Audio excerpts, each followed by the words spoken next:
I'll begin this talk tonight with this striking image from a grave stele found in Bidar, which dates from the first half of the 4th century BC. And the original is to be found in the National Archaeological Museum in Athens. The scene is from Alesta, the place where athletes trained and competed in ancient Greece. A young athlete, probably the deceased, commemorated by the stele, practices a game which is otherwise not depicted or documented in any other ancient representation. Indeed, it's not represented in any literary source. And what he's doing, people think, is he's trying to balance or bounce a round ball on his right knee while standing on his left leg, his weight on his toes, and his right arm behind his back, gripping his left wrist. In front of him, this is where the pointer comes into use, stands his young slave attendant, observing his skill and holding two things, holding a striggle. You just can't see it there. Striggle was a metal implement. Those who are studying ancient history will know the metal implement with which they wipe off the sweat and the dirt and the oil. And an arivos, which is an oil container, which is that thing there. And on the column behind the athlete is his robe that is draped over the column. And this is undoubtedly an image of grace and agility that resonates with us today, precisely because it is so remarkably similar to something every young soccer player does in his or her warm-up. Fast forward 2,500 years, and here you have an image of none other than the great Cristiano Ronaldo performing the very same routine. The only obvious difference is modern modesty, of course, which has thankfully led to the wearing of at least briefs in the image while engaging in sport, something the classical Greeks would have frowned upon. But the underlying principle is clear. In 2,500 years, very little has changed, and humans continue to take delight in engaging in and observing and admiring sporting dexterity. But is this culture? And this is the theme of my talk tonight, which will hopefully take you on an interesting journey backwards and forwards through history to see if sport and culture do ever coalesce. Put another way, is sport a valid representation of society's culture and its aesthetic and artistic achievements? Or is it merely an idle pastime, or perhaps even an outlet for legitimised, and some say illegitimate, violence? I begin with an image that is at first innocuous, but deeply sinister on closer inspection. I hope you can see it clearly. This is a photo from Poland in 1940. Comes from a photo album of a German policeman in Nazi-occupied Lublin. The handwritten caption of the photo in the owner's own photo album reads, "Sport in Poland, helping the Jews to learn how to play." The caption is striking for the triviality it attaches to the sheer brutality of what is actually going on. These Polish Jews are not engaging in voluntary sport or personal recreation. These are arrested Jews being publicly humiliated by being compelled to partake in a bizarre form of tug-of-war. If you look closely, there are two teams, and what they're being forced to do is pull with their teeth in opposite directions on a sharp wire that is passing through their mouths. The humiliation is palpable, as is the delight of their captors. I show this awful image not to shock. Rather, I think it demonstrates quite powerfully that sport, while it may be sport in the eye of that beholder, if it is to be elevated to the rank of culture, must first and foremost be a consensual act with its own set of rules based on fairness strictly applied. The Jews in this image, all of whom would be later executed, were anything but willing participants, while the the owner of the album described the occasion as sport and was clearly proud of the bizarre scene of display, no objective viewer with any sense of humanity would ever class this as true sport. Competition is one thing, wanton brutality and callousness another. To lighten the tone, and with apologies to any Bulldog supporters in the audience, it will not surprise any of you that I am showing this triumphant image from 2014. This was undoubtedly a great evening in Australian sport, and one that will long be cherished, especially by South Sydney supporters. After a 43-year drought, a club that had been the pariah of Australian Rugby League had reclaimed its place in the Australian sporting landscape. Images from that night flooded the social and print media. People danced in the streets. But what were they celebrating? Were they just vicariously rejoicing in the deeds of Greg Inglis or Sam Burgess? Or was there something deeper? More to the point, does the tribal loyalty to a sporting team these supporters openly displayed qualify as an embodiment of culture from modern enlightened society? Of course, the 2014 Grand Final was not without its own measure of brutality. Many of you will recall that the first tackle of the match pictured here left Sam Burgess with a badly depressed cheekbone, which left him momentarily dazed and had us generally concerned for his well-being. Thankfully, he endured the match and even won the Clive Churchill Medal as the game's best and fairest. He even earned an embrace from his assailant at the end of the game. But there can be little doubt that rugby league is the closest modern spectacle we have to gladiatorial combat. That's Greg Inglis after the game with the trophy. He didn't realise he was being photographed at the time. Frankly, I'm amazed each week when I enter the dressing rooms and see the state that these young men are in, not just from the injuries they suffer, but also from the sheer mental intensity required to compete. They are all at match end, utterly exhausted, almost to the point of bewilderment. Could this ever be culture? There's Greg with Kathy Freeman a few minutes later when she joined us in the dressing sheds.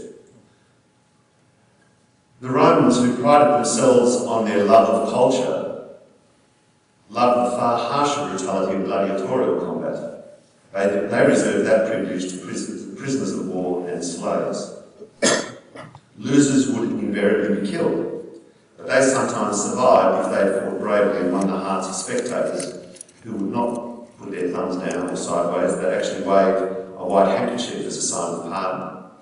Even women fought in the arena from time to time. Today we would never call such brutality culture, but the Romans thought it truly was. Gladiatorial contests were an important part of a calendar of public events in Rome and in regional towns across the Roman countryside for over 500 years, until banned by the Christian emperors. For example, we know from Pompeii that the rivalry between the gladiators of that town and the nearby town of Luceria was so intense that it led to a massive riot in 59 AD in which hundreds lost their lives. And from a house in Pompeii, we have an image of that riot. So you're seeing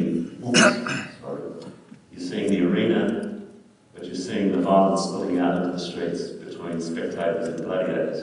And that's from a wall of a home in Pompeii. There was such public outrage at the violence that gladiatorial contests were banned in both towns by Rome to stop further bloodshed and damage. A bit like West Ham and Millwall in the EPL, or rival clubs in our soccer code, Sydney FC and the Wanderers. The intensity was there in those days, but at a gladiatorial level. So by the time Vesuvius erupted 20 years later, there were still substantial unrepaired traces of the riot, such was the scale of the damage. So what is sport? We've looked at it in various extremes.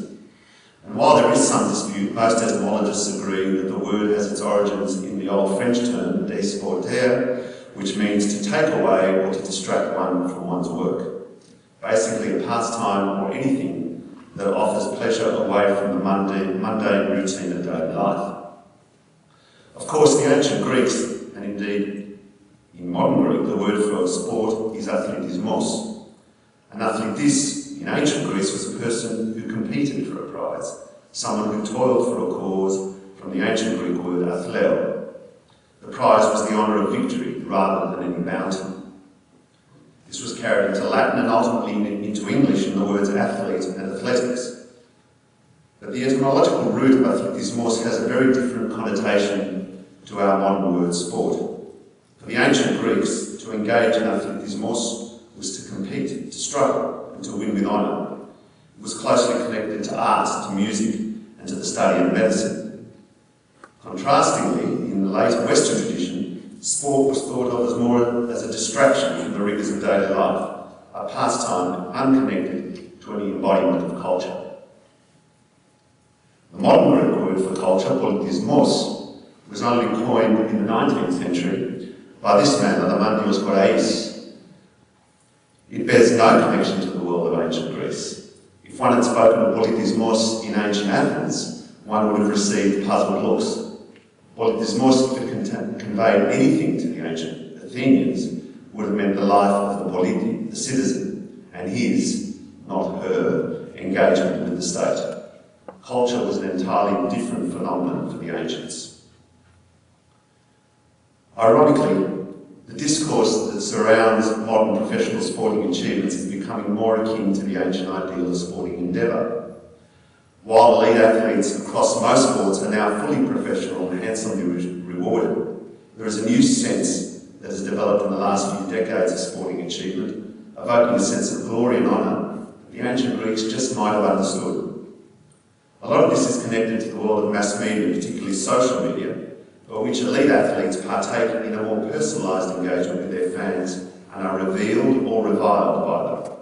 They become demigods of sorts in the process, with the number they wore on their back preserved and worshipped, and their shoes placed in glass cases and gazed at by adoring fans.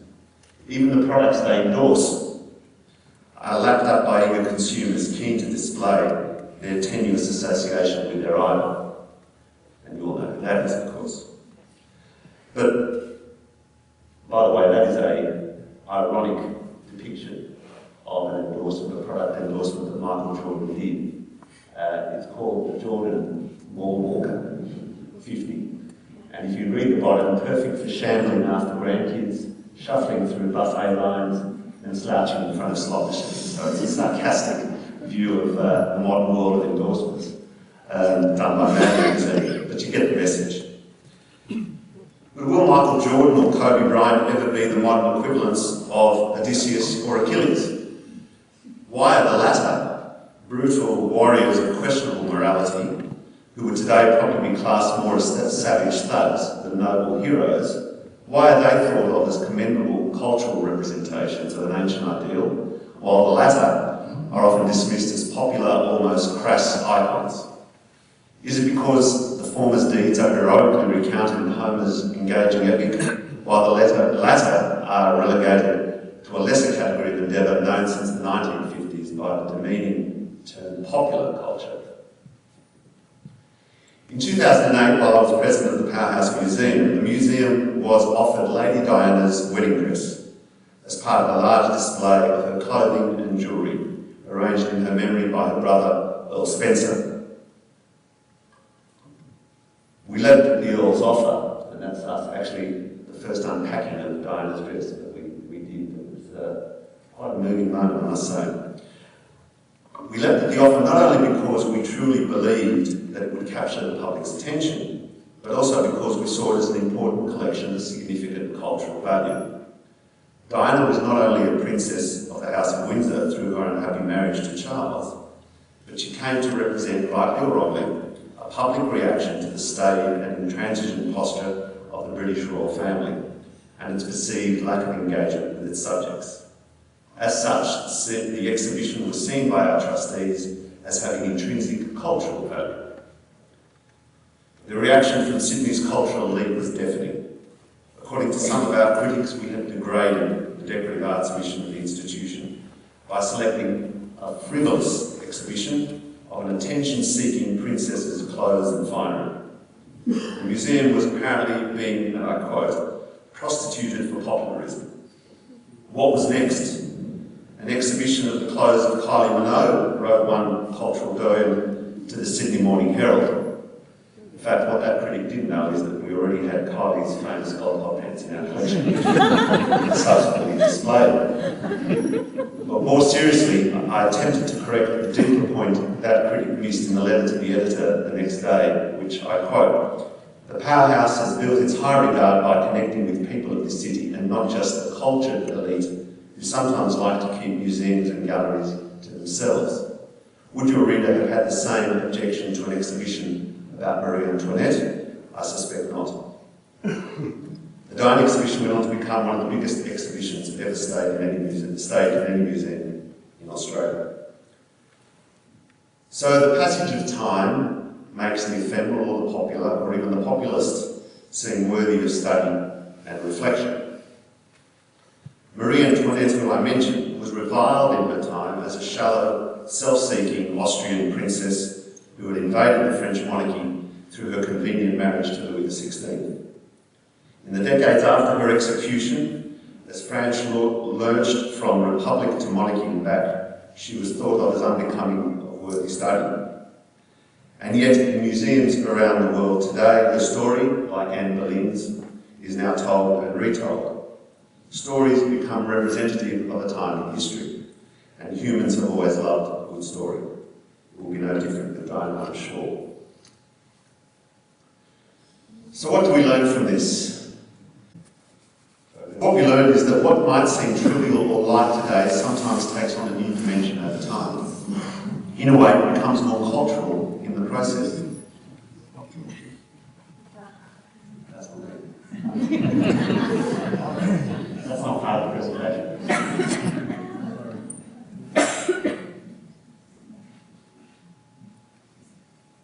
Moving on to that.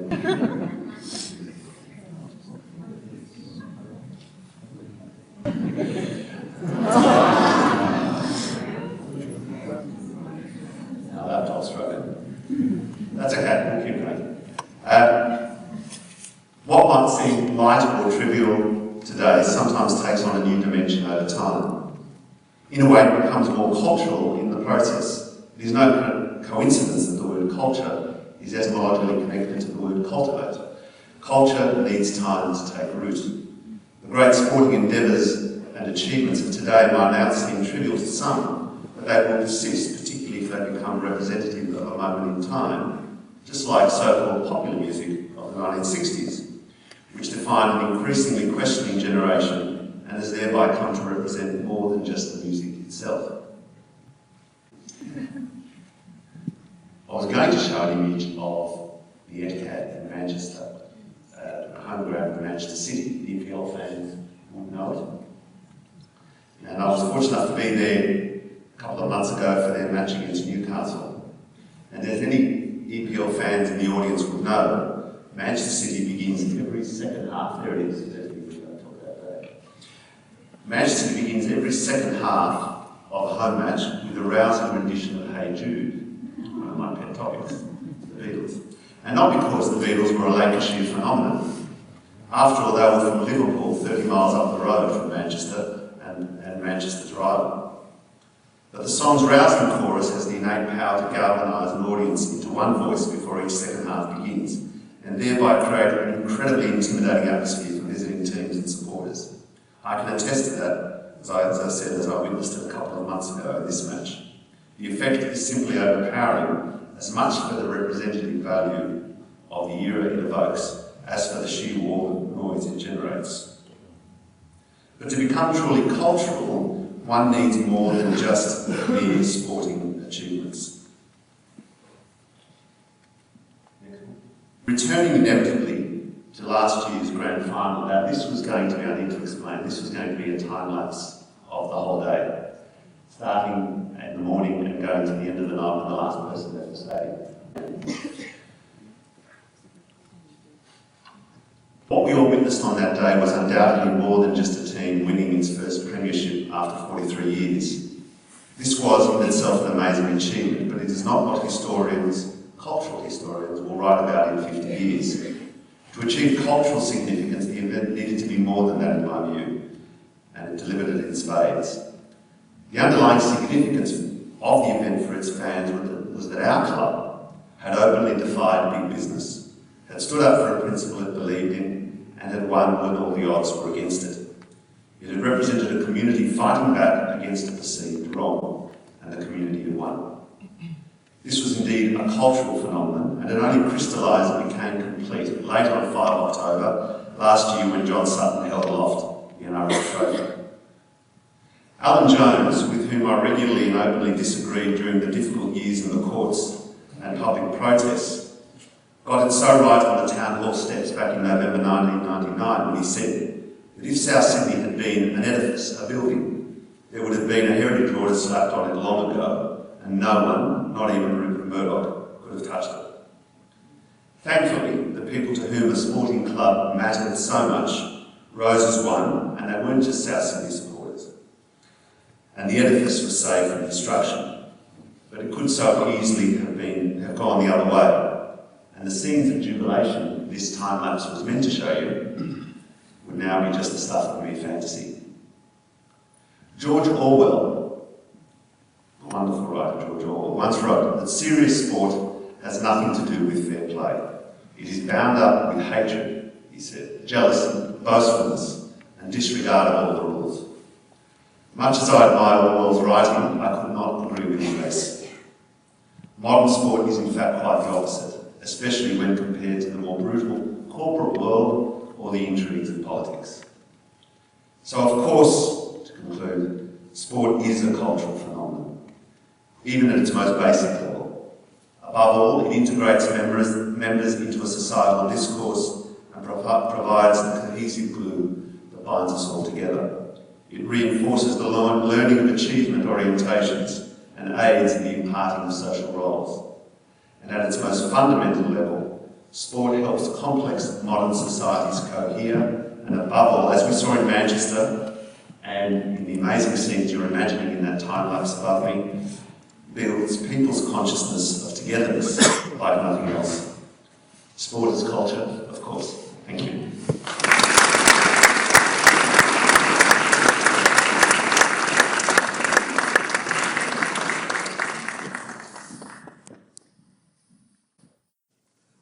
Your Grace, grandfathers, distinguished guests and friends of our school, of our college, what an edifying speech.